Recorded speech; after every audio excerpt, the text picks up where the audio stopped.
Hey everyone, Mr. Ryan here with Unit 3.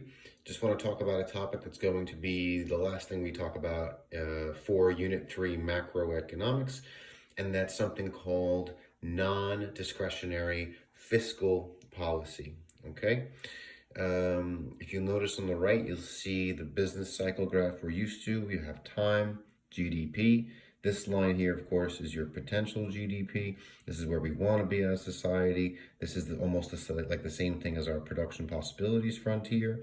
And this, of course, is the short run changes and that lead to a peak and then eventually to a trough. Your recessions being down here and your inflationary gaps being in this direction. All right. So what is non-discretionary policy? It's a weird term, non-discretionary. Well, what does non-discretionary mean? Simply means that it's a bill passed by the government, but it was passed a long time ago. We're talking the New Deal, FDR, after the Great Depression. Think that long ago. And they're bills that are always in play.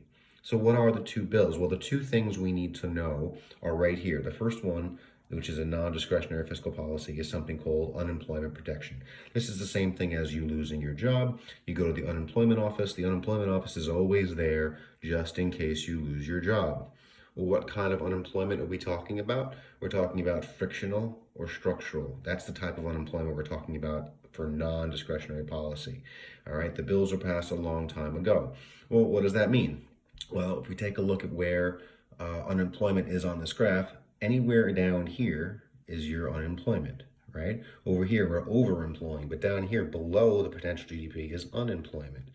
So when unemployment gets larger and larger and larger, what unemployment protection does is it keeps the normal flows of the economy from getting too far down. So I'll put it in a different color ink. It basically makes the dip less of a dip, okay?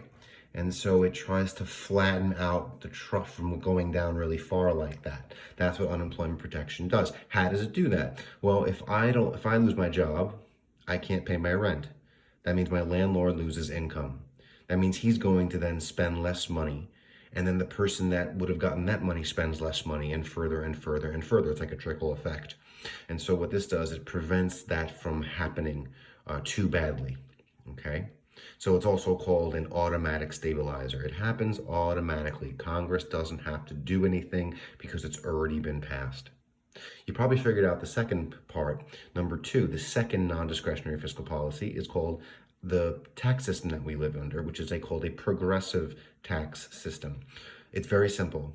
The more money you make, the more you get taxed.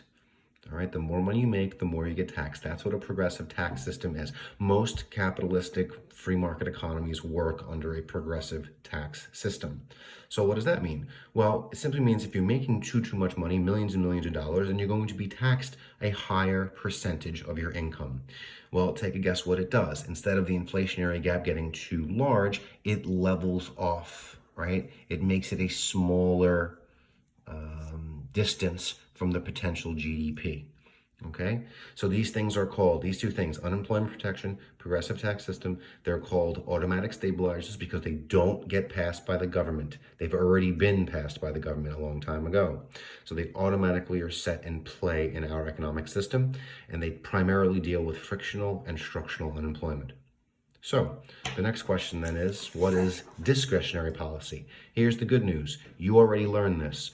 Discretionary policy is, think D, means do. The government's going to do something rather quickly because of some type of emergency. There's been a pandemic. There's a huge recession, the stock market crashed, something happened.